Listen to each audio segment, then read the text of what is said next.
Hi, I'm Erik Bucy. Appointed here as associate professor, but I have interest in political science and technology stuff, so I have adjunct appointments in political science and informatics. The name of my journal is Politics in the Life Sciences. I'm going to hand around a copy, if we could maybe hand that around, Rob. And my journal's biannual, so it comes out twice a year, and it's been around for 30 years. We're working on the last issue of volume 29, and we're going into issue 30 now. And it basically covers things dealing with political behavior, ethics, and policy. What that means is studies about politics and communication, politics and leadership, politics and policies, and also some political philosophy. The life sciences part is interesting. So you hear about 21st century being kind of the century of life sciences. Anything related to biology, bio kind of ethics, biotechnology, or biological or life sciences approaches to political topics. So what would that mean? You could do a study of political advertising and use psychophysiology as measures. That would be biopolitics. So we have a broad range of what we consider biopolitics. Of course, environmental sciences, anything dealing with the environment, things like stem cell research or controversies surrounding any biology and kind of political issue or controversy. So anyway, I'll leave it there for now to keep it general, but that's what this is. Okay, I'm David Waterman. Thanks for coming, folks. You know, Rob, you forgot to mention that we set up a separate room for faculty, and they're listening by video. Oh, they're okay. So they're anonymous, but learning in the other room. Okay. Well, I just sent a goodbye notice this afternoon to all the other editors and the editorial board of my journal. This is the end of my 6th year in editing this journal.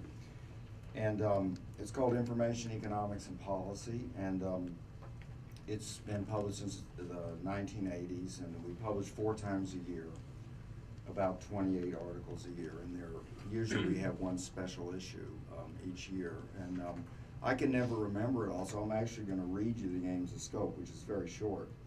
Publish policy-oriented research about production, distribution, use of information, including economics of telecommunications, mass media, and other information industries, and the economics of innovation and intellectual property and the role of information in economic development. And there's a few other things, but that's basically what the journal is, and I'm finished. For the time being.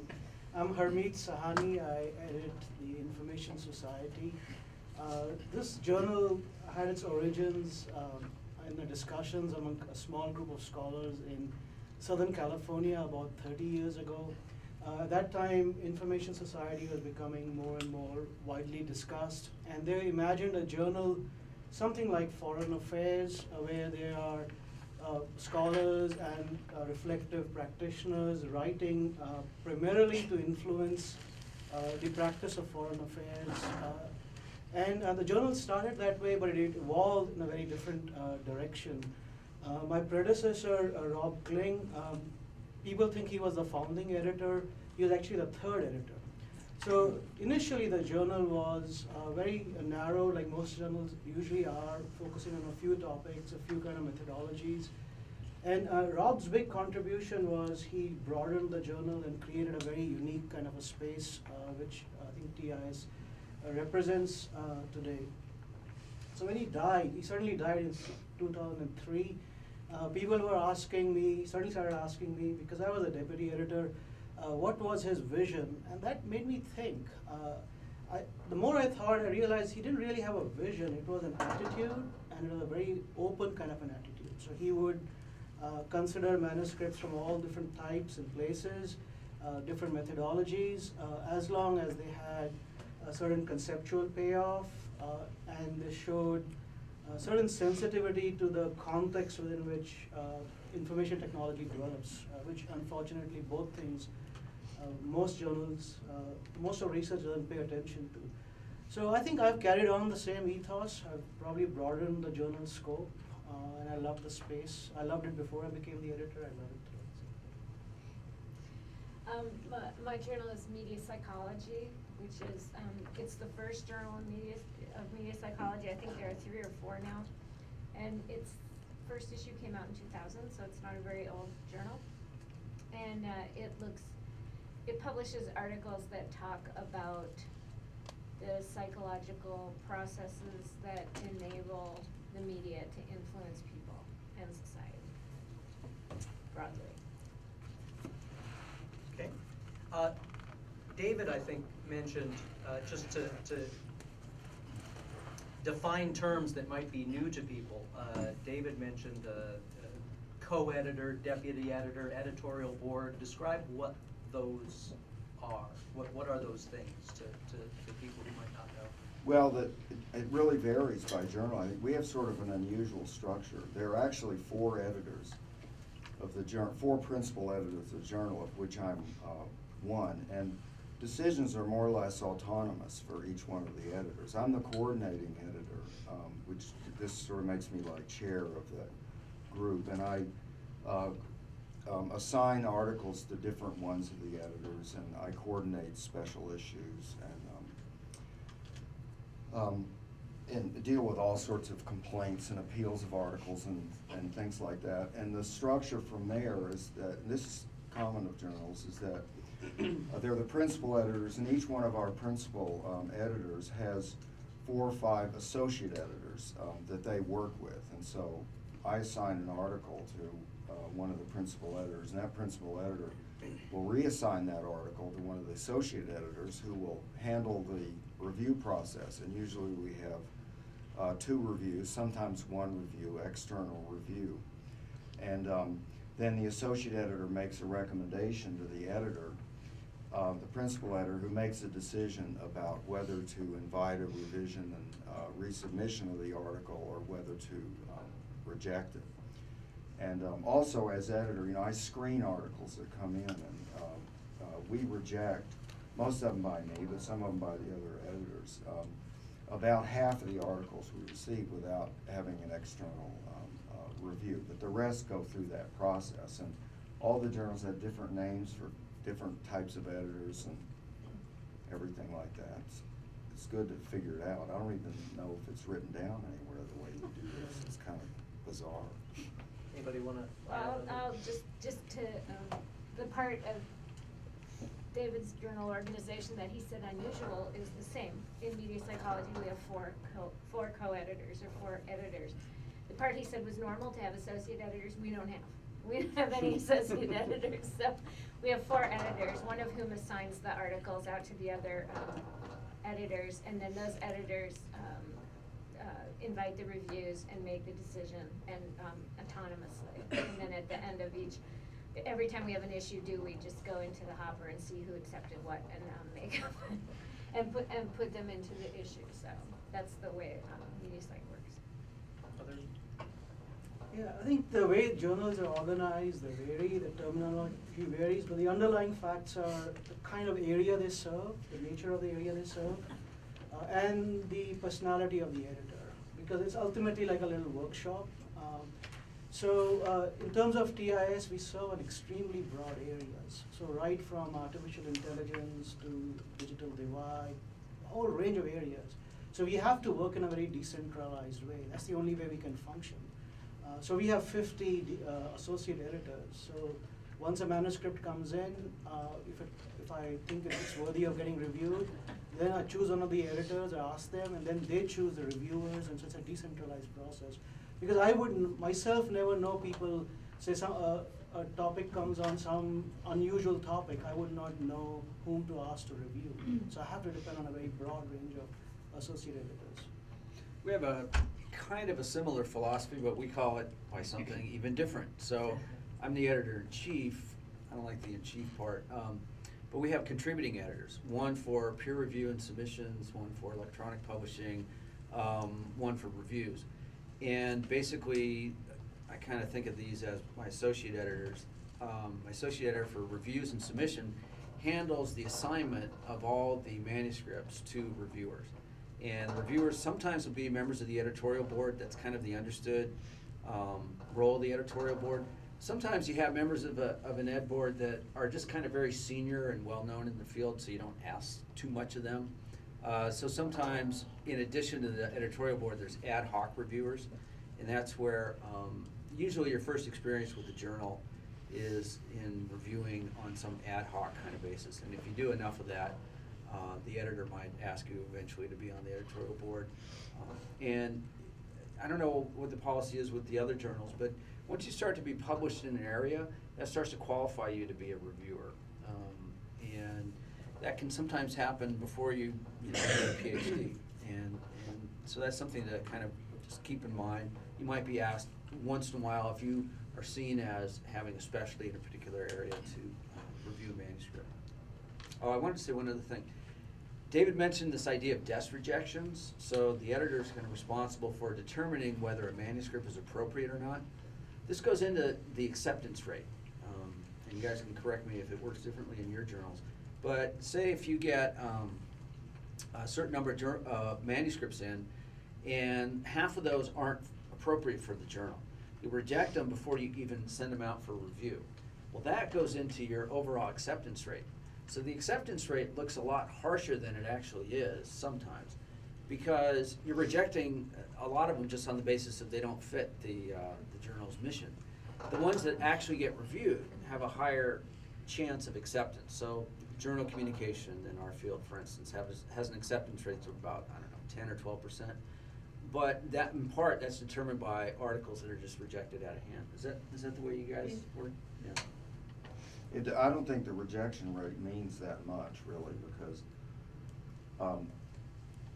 rejection rates can range between 10 and like 20. But you know, like we have this one person who's just this incredible quack who sends us about 10 articles every year that are all just obviously completely unacceptable, you know, and so that goes into the rejection rate, you know. So But it works. you figure all that stuff in, and that's not the crucial statistic, I don't think. The statistic that matters is the journal's reputation in the field, and I think that's what you really have to figure out. And, you know, who reads it and who thinks that articles published in that journal, you know, are credible. That's a nice transition to what I want to do now, which is to talk about and ask questions specifically about the process. Let's say you're a graduate student or a faculty member who has a manuscript, and how do you navigate this process? There are, it's pretty unusual for a moderator to leap up like that, but there are a number of undergraduates in the audience just because of the time of the semester that it is. You're here getting research and extra credit and the like. Let me just kind of frame why this is such a big deal. Okay, so your AIs, the graduate students, the faculty members, well, let's start with the graduate students. They want to get their research into these journals because to do so helps them get jobs as professors, all right? So when they talk about sending articles in and these people decide, oh, it's not worth anything, it's like saying you won't get a job. So, oh my God, all right? Then when you become a faculty member, you have to get so many of them through this process we're about to now talk about in order to receive tenure and keep your job, right? So it is a big, big deal for people who are in academics, all right? So let's talk about it. I'm a grad student or a junior faculty member. I've got a paper that let's say a grad student. I've got a paper that I worked on in a class. I think it's pretty darn good. I think it's worthy of being published. And what do I do? First, how do I find the proper journal? So David talked about things like reputation of the journal. Harmeet's mentioned scope. Are there other, or do you want to expand on those types of questions? Sure, I'll go first. I think picking the right journal is key to getting published. And you pick journals for different reasons for different articles.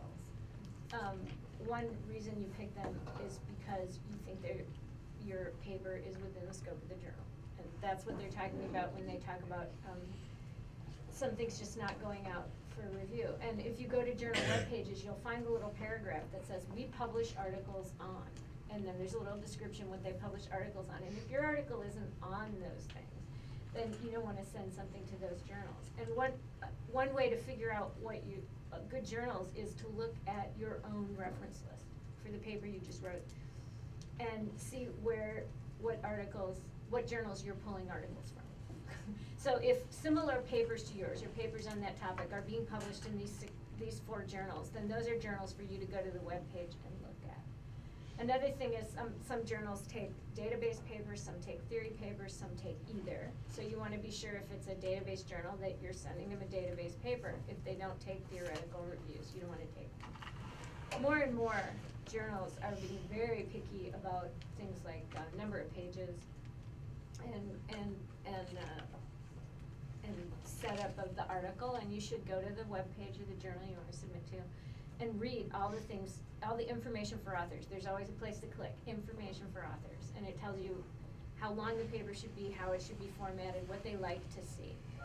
And so you want to do all that stuff before you even submit an article to a journal. And then you want to think about, make sure you pick a journal that the people you want to read your article are reading. And that's why your reference list is a good place to go for that. And then you want to pick a journal at the right level for the quality of your manuscript. Because of course your manuscript's good. But is it on a very specific and small topic, and so maybe there's a specific and small journal that will really like it, or is it something that's earth-shaking and going to change the field, in which case you want to go to a general journal that publishes big ideas to the field at large. So that's another thing to think about. Yeah, I'll add something which may be peculiar to the Information Society, but probably not entirely. There's also a certain texture to things. And so it's not only a matter of topic and methodology. So like Information Society is not what, like Rob was describing, a bread and butter journal.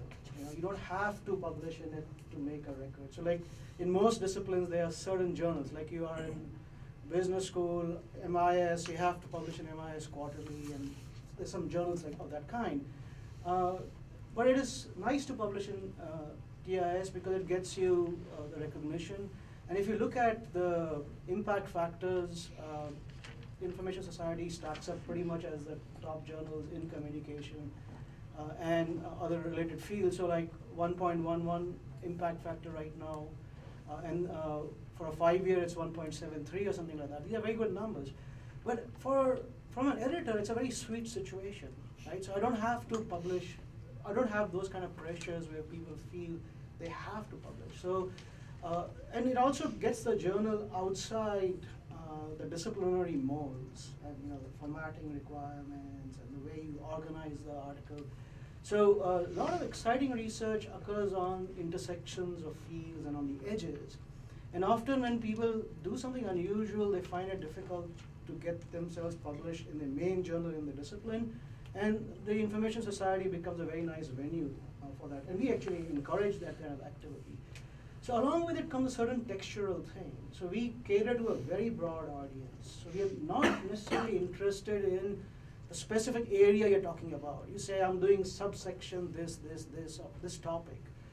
The reason I say that is we want articles which are, of course, going to be based on some topical area, but they should appeal to a wide audience. And how would they appeal to a wide audience? Only if they raise the discussion to a certain high level of conceptual thinking. So that's the kind of a texture of the journal. So very often I'll get perfectly formed articles, and I would say it's not going to work for us. So that's the texture of the journal. Well, I would just add a couple things. One is that I think when you're choosing a journal, it's really very useful to ask your advisors and mentors who have some experience in doing all this about what they suggest. And I think that, when I look back at the decisions I made, I wish I'd sought more advice, because you do learn a lot by going through this process, and then you read the journals yourself, and a lot of the stuff that we publish is in economics, and it's by people from economics or business schools, and we also publish a number of articles by people in communications fields. But And there's a kind of a hierarchy, you know, that Annie was referring to, and I think it's good. I sometimes think people, when they start out, and I notice this among some of my own students who've graduated, tend to underestimate their own work and send it to journals that are not as good as they could reasonably get into, you know, so that's another reason to seek advice. And I think generally it's like, you know, they say when you go to an interview, you know, you dress up a little one level above the way they expect you to be at work. When you publish and when you submit to journals, I would pick a journal that's like maybe one tier above the your intuition as to how good your article really is. But you know, if you seek advice about it, I think that's a very useful thing. I would just add one thing, kind of quickly. If you're a student and you don't think you can make it into a journal, that's not the case. We actually published an undergraduate honors thesis recently because it was a very innovative design, very well done, and very nicely theorized.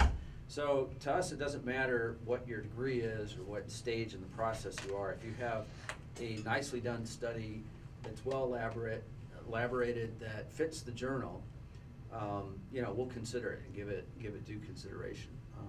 Also, because we're a big format journal, we don't really have those strict page requirements. Somebody could send me a 65-page manuscript and I would consider it. Better be good because it's a lot to read. And to edit, but you know, don't think you're out of the game just because you're not done with your dissertation or you're done with your thesis.